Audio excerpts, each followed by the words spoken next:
السلام علیکم دوستوں، ہم پڑھ رہے ہیں سمیرہ حمید کا ناول یارم، اور آج اس کی ہے ایپیسوڈ نمبر 2۔ سٹارٹ کرنے سے پہلے آپ سے ایک ہی بات کہوں گی، میری آڈیو کو لائک کریں، شیئر کریں اور چینل کو سبسکرائب کریں اور بیل آئیکن کو پریس کرنا ہرگز نہ بولیں تاکہ میری ہر نئی آنے والی آڈیو آپ تک پہنچ سکے۔ چینل کو لازمی سبسکرائب کیا کریں دوستوں، کیونکہ آپ کا ایک سبسکرائب کسی کی زندگی بدل سکتا ہے۔ تو چلیے سٹارٹ کرتے ہیں۔ بابا نے اس کی منگنی کر دی، اس نے بھی کروا لی کہ چلو کینیڈا تو گئے نہیں، دوسرے گھر ہی چلو، لیکن دوسرے گھر بھی نہ جا سکی۔ 6 ماہ بعد ہی منگنی ٹوٹ گئی۔ ظاہر ہے انہیں بھی خبر ہو گئی اس لڑکی کی پیدائش اور بعد از پیدائش سے کیسے کیسے واقعات جڑے ہیں۔ بابا کو غصہ بہت آیا، لیکن کیا کر سکتے تھے۔ اماں اور دادی پر ناراض بھی ہوئے، کیوں ایسی ایسی باتیں کر کے امرہا کو اتنا مشہور کر دیا ہے کہ اس کا رشتہ ہی ختم ہو گیا۔ اماں اور دادی بھی پچھتائیں، پر اب تو دیر ہو چکی نا۔ پھر دوسرا رشتہ ہوا، بابا نے فوراً شادی کی تاریخ دے دی لڑکے والوں کو، نہ منگنی نہ نکاح، فوراً شادی۔ اور شادی سے 15 دن پہلے جس دن وہ اپنا سرخ شرارہ پہن کر دیکھ رہی تھی، اسے لڑکے کی جوان بہن کی بیوہ ہونے کی خبر ملی۔ قصہ ہی ختم۔ اور اس بار اسے خاندان سے وہ کچھ سننے کے لیے ملا کہ اس نے نیند کی گولیاں کھا لی۔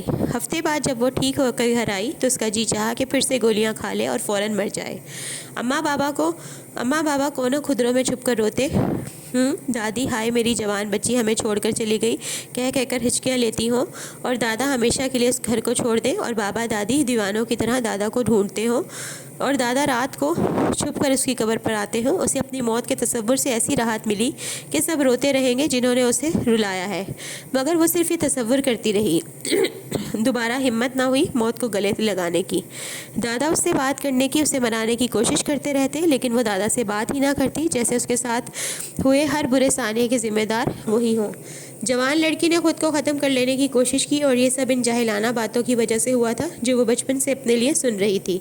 اگر وہ نیند کی گولیوں سے نہ مرتی تو ذہنی دباؤ سے مر جاتی۔ میرے پاس اتنے پیسے نہیں ہیں امرہا کہ میں تمہیں پڑھنے کے لیے باہر بھیج سکوں۔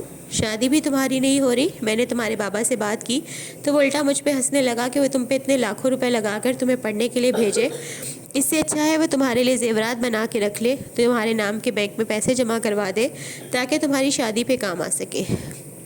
دیکھو اب یہ تو سوچ ہے کہ ہم سب کی کہ تعلیم پہ خرچ کرنے کو ہم بربادی کہتے ہیں، اور اپنی ناک کو معاشرے میں اونچا رکھنے کے لیے لاکھوں کا شاندار جہیز تیار کرتے ہیں۔ امرہا میں بیزار ہوں ایسے لوگوں سے جو مقدس راتوں کو لمبی لمبی عبادتیں کرتے ہیں اور سال کے 12 مہینے گناہوں کے مختلف حالت میں رہتے ہیں۔ جہالت، جھوٹ، حسد، بے ایمانی، غیبت سے خود کو بچانے کی رائے برابر جدوجہد نہیں کرتے اور وضو کر کے نماز کے لیے کھڑے ہو جاتے ہیں۔ تمہاری سابقہ ساس جنہوں نے شادی کو ختم کیا، وہ مذہبی اجلاس میں احادیث کا حوالہ دے کر مذہبی تقاریر کرتی ہیں۔ میں اس لیے بہت مطمئن تھا کہ تمہاری شادی وہاں ہو جائے، پر وہ بھی وہی خوش رنگ پھل نکلی جو اندر سے گلا سڑا اور بدبودار ہوتا ہے۔ ہماری یہ منافقت معاشرے کے سکون کو دیمک کی طرح چاٹ رہی ہے۔ ہم خود کو سیدھے راستے کی طرف سمجھتے ہیں، پر ہم الٹی طرف جا رہے ہیں، الٹے پیروں جا رہے ہیں۔ امرہا میرے دل کے ٹکڑے، دوبارہ مرنے کی کوشش نہ کرنا۔ میں کیسے ایسے دکھ کو جھیلوں گا بچے؟ دیکھو کوئی نہ کوئی رستہ ضرور بن جائے گا۔ دادا نے اسے بلوچستان کا ایک اور 15 روزہ ٹور کروایا اور جیسے تیسے اسے منا کر کالج میں داخلہ لے دیا، لیکن اب اس کی زندگی تھوڑی زیادہ تلخ ہو چکی تھی۔ اس کی 2 منگنیاں ٹوٹ چکی تھیں۔ ماموں نے اپنے بڑے بیٹے کے لیے وانیہ کا ہاتھ مانگ لیا تھا۔ اماں اور دادی نے خود سے امرہا کا کہا، لیکن ماموں وانیہ کے لیے ہی اصرار کرتے رہے۔ اتنے ڈرپوک ہیں سب کہ رسک لینے کو ہی تیار نہیں۔ وہ تلخی سے دادا سے کہتی، جو خود خدا سے دور ہوتے ہیں وہ ایسے ہی خوفزدہ ہوتے ہیں، میں تو خدا سے دور نہیں، پھر میرے ساتھ یہ سب کیوں؟ کبھی کبھی قدرت بے خبر سونے والوں کے سر پہ کنکر مارتی ہے تاکہ وہ بیدار ہو جائیں اور اپنے مقصد حیات کی طرف لپکے۔ میرا کوئی مقصد نہیں، میں بس خوش رہنا چاہتی ہوں۔ ہو سکتا ہے تمہارا کوئی مقصد بن جائے اور تم ایسے خوش رہو، تم اپنے ماضی کے دکھوں پہ ہنسو۔ ہو سکتا ہے خدا نے تمہارے لیے کچھ اور سوچا ہو جو اچھا نہ ہو بلکہ شاندار ہو۔ مجھے اس پہ شک ہے۔ میرے لیے ایسا بھی کیا ہوگا؟ کچھ نہیں، ہاں بس کچھ بھی نہیں۔ اسی دوران ایسا ہوا جس سے اس کی منگنی ٹوٹی تھی، اس کی شادی اس کی خالہ زاد مائرہ سے ہو گئی۔ مزید یہ کہ اس لڑکی کی فوراً پروموشن ہو گئی اور کمپنی کی طرف سے بہترین گھر مل گیا، شادی کا تحفہ، یورپ کا 1 ماہ کا ٹور۔ مائرہ نے ایک دن اسے فون کر کے کہا، میں نے توفرہ سے آپ سے کہا کہ مجھ سے شادی کر کے بچ گئے آپ، ورنہ اگر امرہا چھوڑو، ویسے اچھے خاصے کنگلے ہو جاتے اور پتہ نہیں کیا کیا ہو جاتا ان کے ساتھ۔ اور خاموشی سے مائرہ اور افرا سے آپ نامہ سنتی رہی۔ आजिज़ आकर मायरा ने पूछा, कुछ तुम भी बोलो, कुछ कहो। उसने फ़ोन बंद कर दिया। इतना जवाब ही काफ़ी था। कॉलेज वो जाती रही, दादा से कम कम बात करती, उनसे नाराज़ थी। दादी और अम्मा अब उसे घर में कुछ भी नहीं कहते थे। घर में कोई आग भड़कती, दादी के पैर में मोच आ जाती, हमाद का मोटरसाइकिल का हादसा होता या बाबा के स्टोर पर कोई नया नुकसान पड़ता, कोई कुछ ना कहता, क्योंकि अब ये ठेका ज़ोरों शोर से दूसरों ने ले लिया था।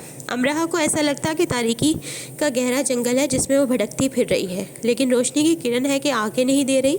उसे लगता कि दुनिया सब कुछ भूल जाए, लेकिन उसके मुताल्लिक कुछ ना भूलेगी। वो दुआ करती कि काश कोई हवा चले और सबके जहनों से उसका नाम मिटा डाले, ना किसी को उसका नाम याद रहे, ना उसकी नाम की शख्सियत से जुड़े वाक़ियात। घर में मेहमान आते तो वो लाइब्रेरी चली जाती, वहाँ भी शाम तक ही रह सकती। फिर दादा के लिए घूमते फिरते। वो दादा से बात ना करती, मगर उसके साथ साथ घूमती रहती। दादा जानते थे वो लोगों का सामना करने से खौफज़दा रहती है, ख़ासकर रिश्तेदारों और जानने वालों का। वो ख़ानदान की तकरीबात और घर में किसी को दिखाई नहीं देती थी, फिर भी वो सब में बेहद मकबूल थी। वो डिस्कस किए जाने वाले कहके लगाने के लिए एक बेहतरीन मौजू थी, सांप सीढ़ी का वो खिलाड़ी जिसे बार बार सांप खा लेता है और उसकी दुम से लटकता वो सबसे निचले दर्जों में आ जाता है बार बार। अमरहा जैसी खूबसूरत लड़की को बार बार निचले दर्जों में देखना ख़ानदान की हासिल लड़कियों का पसंदीदा मशगला भी था। और वो हासिल लड़कियां ही क्या, जो कौन है जो अपने लिए पहला नंबर और दूसरे के लिए आखिरी नंबर पसंद नहीं करता। लेकिन इंसान तो वही है ना जो अपनी खुद नुमाई पे बेशक करता फिरे, लेकिन दूसरे की खामी की पर्दापोशी हर हाल में करे। और ऐसे इंसान सब इंसानों के हजूम में कहाँ मिलते हैं।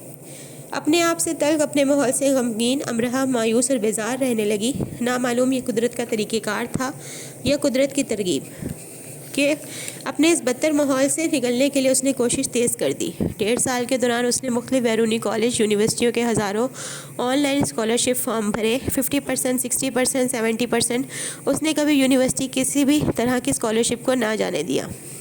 दादा ने इस दौरान बाबा को मनाने की बहुत कोशिश की कि चंद लाख की बात है, बेटी पर लगा दे, पढ़ लिख कर लौटा देगी। लेकिन बाबा को ये मशवरा ही सरासर मजाक लगता। भला पढ़ने लिखने पर कोई लाखों लगाता है। दादा को खामोशी इख्तियार करनी पड़ती। मानचेस्टर यूनिवर्सिटी के तलबा की सोसाइटी अपने ज़ाती फ़ंड से 5 स्कॉलरशिप दे रही थी, वहाँ से भी इनकार हो गया। 2 सालों में इसने 200 बार sorry you are a good student but we can't help, best of luck जैसी मेल्स पड़ी थी। फिर उसने गिनती छोड़ दी। लेकिन जाहिर है नाकामी की कोई हद बिलाशुबा नहीं होगी, लेकिन इनकार सुनने और नाकामी सहने वालों की बर्दाश्त की एक हद होती है। मानचेस्टर यूनिवर्सिटी के इस इनकार ने उसे एक बार फिर घुटनों में सर दे के रुलाया और उसने बहुत खफा होकर, बहुत जलकर एक आखिरी ईमेल उन्हें ज़रूर की। मैं हूँ ही मनूस मारी, मैं जलकर मर जाऊँ तो ही अच्छा है, भाड़ में जाओ तुम और सब और तुम्हारी स्कॉलरशिप ऑफ़र। अगले ही दिन इसे एक लंबी मेल मौसूल हुई जिसमें अनथक कोशिश करने और कभी हार ना मानने वालों पर एक बड़ा सा लेक्चर था। साथ ही दुनिया भर के कामयाब इंसानों की मिसालें भी थी जिन्होंने बदतरीन हालात में भी शानदार कामयाबियों की बुनियाद रखी। उनमें सरे फहरिस्त नाम मोहम्मद अली और चार्ली चैपलिन का था। साथ ही उसे बहुत नरम अंदाज में बताया गया कि मैट्रिक में उसका बी ग्रेड है, FSC में सिर्फ A, और ग्रेजुएशन भी बहुत मुश्किल है कि वो A+ के साथ कर सके। ऐसी सूरत में जबकि उसके पास शानदार एकेडमिक रिजल्ट नहीं है, वो कैसे से दूसरे शानदार तालीमी काबिलियत रखने वालों के मुकाबले में सरासर स्कॉलरशिप दे दे। नाइंसाफ़ी हूँ, आए बड़े इंसाफ के लंबरदार। आखिर में एक छोटी सी सतर लिखी थी जो कुछ ऐसे थी, फिर भी हम सोच रहे हैं शायद आपके लिए कुछ कर सकें, प्लीज़ जलकर मत मरिएगा, हमें वक्त दें। उसने वक्त दे दिया। उसे क्या एतराज़ हो सकता था। इस दौरान उसका BA का रिज़ल्ट आ गया। A+ तो जैसे बोर्ड वालों ने उस पर हराम ही कर दिया था कि जितनी भी मेहनत कर ले अमरहा वाजिद, उसे A+ नहीं देना। वो बहुत खफा सी रही अपने रिज़ल्ट से, लेकिन क्या कर सकती थी, सिर्फ इतना कि A पर प्लस का साइन सफाई से लगाकर अपनी डिग्री मानचेस्टर मेल कर दी और उसकी ज़रा सी चालाकी काम कर गई। पूरा 1 महीना सोचने के बाद उन्होंने इसे कहा, हम आपको 70% स्कॉलरशिप ऑफ़र कर रहे हैं, वो भी 30%। हर हाल में आपको 2 साला डिग्री के दौरान वापस करना होगा। बाकी का 50% आइंदा आने वाले 5 सालों के दौरान अपनी रिहाइश और खाना पीना आपको खुद देखना होगा, हम सिर्फ आर्जी तौर पे सब मुहैया करेंगे। तो मनहूस मारी और जल मरूं का अल्फाज काम कर गए। अंग्रेज़ नुमा पाकिस्तानी लरज़ उठे और उसे स्कॉलरशिप ऑफ़र कर दिया गया। दादा के साथ जाकर चुपके से उसने अपना पासपोर्ट बनवा लिया। कुछ दादा के अपने और कुछ दादा ने अपने दोस्तों से कर्ज लिया और बाकी का 30% जमा करके उसके हाथ में दिया। अब वो दादा से चहक चहक कर बातें करती, उनसे लाड करती। कई सालों की कट्टी अब ख़त्म हुई। दादा पोती फिर से खूब बनने लगी। उसके अंदाज कुछ ऐसे थे जैसे वो तो हमेशा के लिए जा रही है, और दादा के ऐसे कि वो डिग्री लेकर आएगी तो काफ़ी बदल चुकी होगी और रोना धोना मरना मारना भूल चुकी होगी। वो दादा के साथ छोटे बड़े होटलों में खाने खाती रही और हर कदम और हर आसपास ऐसे नज़र दौड़ाती रही जैसे सबको अलविदा कह रही हो हमेशा के लिए। दादा कुछ भांप से गए। अमरहा, पढ़ने के लिए भेज रहा हूँ, सिर्फ पढ़ना वहाँ, याद रखना सिर्फ पढ़ने की आज़ादी दे रहा हूँ, बाकी फ़ैसलों की नहीं। बाकी सारे अख्तियारात आज भी मेरे और तुम्हारे बाबा के पास हैं। जी ठीक है, उसने सर हिला दिया। उसने तो यही सोचा था कि वो पढ़ेगी, जॉब करेगी और वहीं रहेगी। पता नहीं दादा क्या सोच रहे थे। उसे कभी लड़कों में दिलचस्पी नहीं रही थी और वो लिख कर देने के लिए तैयार थी कि होगी भी नहीं। दोनों माल रोड पर चलने वाली बग्घी में बैठे थे, जिसके आगे सफ़ेद घोड़े जुते थे, जिनकी टॉप पे वो मौसीकी पे उतर रहे थे, जो सिर्फ लाहौर शहर में माल रोड पर दौड़ते घोड़े ही पैदा कर सकते हैं, जैसे कलाम मुगलिया से दरबार शाही में अपनी शान पे इतराते हों। उसने आज गौर किया था, ये सब कितना अच्छा है। दादा के साथ बैठना, जगमग रोशनियों के शहर से गुजरना, जैसे रांची की बांसुरी पर सर धुनना और रात ही रात में क़याम पर ज़िंदगी को तमाम कर देने की ख्वाहिश करना। खोए वाली कुल्फ़ी खाना और हाथ कुल्फ़ी के नीचे रखना। खोए वाली कुल्फ़ी जब गिरती है तो पिघल कर किनारे से पूरी की पूरी गिरती है, और ये ऐसा सदमा होता है कि किसी तसल्ली से ज़ाइल नहीं होता। मज़ीद 5-10 कुल्फ़ियाँ खाने के बाद भी बस वही गिर जाने वाली कुल्फ़ी याद आती रहती है। वो हंसते मुस्कुराते इन दो बच्चों की तरह घर आए, जो ईद के 3 दिन ईदी जमा करने में लगा देते हैं और सिर्फ इसलिए घर से बाहर नहीं निकलते कि मुबादा उनके पीछे कोई मेहमान आ जाए और उनकी ईदी मारी जाए। 3 दिन ईदी जमा करने के बाद ये वाले बच्चे जो चौथे दिन जब घर से निकलते हैं, और क्या खूब निकलते हैं। अमरहा 2 दिन बाद जा रही है। खाने की मेज़ पर दादा ने ऐलान किया। कहाँ? दादी ने पूछा। वो समझी अक्सर बलूचिस्तान जाती रहती है, इस बार शायद पेशावर को निकल जाए अपने दादा के साथ। मानचेस्टर। वो क्या है? दादी को दिलचस्पी कोई नहीं थी। दादा पोती में बस ऐसे ही खाते हुए पूछ लिया। दोनों ने अपनी तरफ से मज़ाइल दावा जो फुलझड़ी भी ना बन पाया। नज़र उतारी जानी चाहिए थी इन सब की जुग्राफियाई मालूमात की। उन्हें मालूम ही नहीं था कि मानचेस्टर शहर का नाम है और ये शहर बरतानिया में है। कोई रिश्ता आया है अमरहा का वहाँ से? दादी ने ये सवाल भी बस ऐसे ही पूछ लिया। उस अगले सवाल पे दादा खामोश हो गए। अमरहा इतनी काबिल है कि मानचेस्टर के मेयर ने खुद ख़त लिखकर उसे बुलाया है कि हमारी यूनिवर्सिटी में आकर पढ़ो। दादा ने तंज किया। भले से वाइट हाउस से ख़त आया हो कि ओबामा की असिस्टेंट बनो आकर, या इन्हें और हुकूमत में कोई मशवरे दो, कोई फ़र्क कब पड़ने वाला था। सब आराम से खाना खाते रहे। अमरहा ने दादा को इशारा किया कि ठीक से मतवज्जा करे सबको। इस ऐलान पर ऐसा रद्द-ए-अमल तो सरासर मानचेस्टर की बेइज्जती होगा। अमरहा बाहर जा रही है पढ़ने, 2 दिन बाद फ़्लाइट है उसकी। दादा ने ज़रा तेज़ आवाज़ में कहा।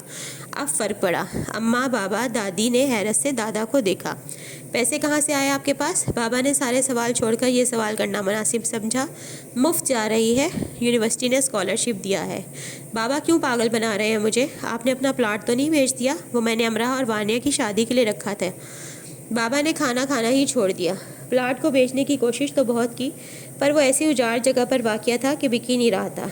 कहीं नहीं आना जाना, रिश्ता देखा है इसका, बस शादी होगी इसकी। दादी ने दिलचस्पी ली। रिश्ता? अमरहा ने दादी की तरफ देखा और उठकर कमरे में आ गई और जल्दी जल्दी अपना सामान पैक करने लगी। साथ साथ वो खुद को थपकी देकर कहने लगी, मुझे कोई नहीं रोक सकेगा, मैं चली जाऊँगी। परेशान ना होना अमरहा, तुम चली जाओगी। दादी, अम्मा, बाबा में बाहर तकरार होने लगी जो आहिस्ता आहिस्ता बढ़ने लगी। ये कौन सा रिश्ता था जो इस बुरे वक्त में इसके लिए आया था? उसका जी चाहा, बल्कि उसने दुआ की कि उसके बारे में जो कुछ मशहूर है वो सब इन रिश्ते वालों तक पहुंच जाए। उसके ख़ानदान वाले उन्हें फ़ोन करके बताएं कि लड़की कैसी जन्म जली है, मनूस है, काली नज़र है, काली ज़बान वाली है, और नहीं तो कोई दादी की ज़बानी तैयार करता उसका पैदाइशी खुलासा उन तक पहुँचा दे कि मंगल की 2 को क्या क्या हुआ था, फ़क्त एक इसकी आमद से, और क्या क्या मज़ीद हो सकता था अगर इससे दूर नहीं रहा गया तो।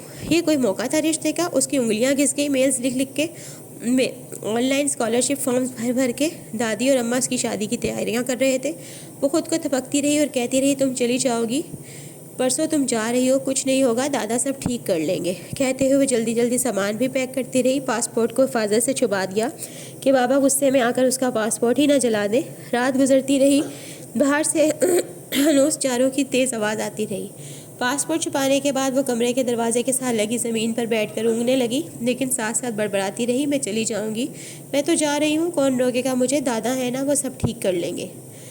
دادا نے دروازہ کھولا تو دروازے کے قریب ہی اونگتے پایا، اس کی بڑبڑاہٹ کو کم زیادہ ہوتے سنا۔ تکیہ لا کر انہوں نے اس کے سر کے نیچے رکھا۔ زندگی میں وہ پہلی رات تھی جب وہ اتنا خوش تھی، اور اس خوشی کی اسے اتنی فکر تھی کہ وہ بنا بستر کے فرش پہ سو گئی۔ انہیں دکھ ہوا، اس ماحول نے اسے اتنا دکھ نہ دیے ہوتے، اس گھر میں اس کی ایسی حیثیت نہ ہوتی تو وہ ہر رات ایسے ہی سوتی، رو رو کر آنکھیں سرخ کرتے بے سکون نیند انہیں نہیں، بلکہ آنکھیں موند کر پریوں کا انتظار کرتے رنگوں سے منور نیند۔ دادا اس کے پاس ہی بیٹھ کر اسے دیکھنے لگے۔ اولاد نامی جس طوطے میں والدین کی جان ہوتی ہے، وہ طوطا امرہ تھی ان کے لیے۔ انہیں اتنا پیار امرہ کے والد سے بھی نہیں تھا، باقی کی اولادوں سے بھی نہیں تھا۔ وہ اس کے لیے ہر جنگ لڑنے کے لیے تیار رہتے تھے، اور ایک جنگ وہ اس کے حق میں جیت آئے تھے، اس کے مانچسٹر جانے کی۔ ایک دن امرہ ان سے خفا ہو کر کہنے لگی، آپ بھی دوسروں کی طرح ہو جائیں نا، کیوں کرتے ہیں مجھ سے پیار؟ وہ اس کی بات کا جواب نہیں دے سکے، بس سوچتے رہے کہ شاید قدرت ہمیشہ انسان پر اتنی مہربان ضرور رہتی ہے کہ اگر ساری دنیا اس انسان سے نفرت کرنے لگتی ہے تو کوئی ایک ضرور اس پر جان چھڑکتا ہے۔ وہ انسان کوئی بھی ہو سکتا ہے، کوئی چرند پرند یا دوسری مخلوق، بلا وجہ کی نفرت ضرور ایک بلا وجہ کی محبت کو ساتھ باندھ لاتی ہے۔ جیسے جیسے دوسروں کے لیے تم ناپسندیدہ ہوتی گئیں، میرے لیے پسندیدہ ترین ہوتی گئیں۔ انہوں نے کہا، خدا بھی بھلا کبھی یہ بھولا ہے کہ اس کے بندے کے آس پاس بہت کانٹے اگائے ہیں، اور اب اسے ایک مہکتے ہوئے ہمیشہ تر و تازہ رہنے والے پھول کی اشد ضرورت ہے، تاکہ اس پھول کو پا کر وہ کانٹوں کی دی ہوئی اذیت کو فراموش کر دے۔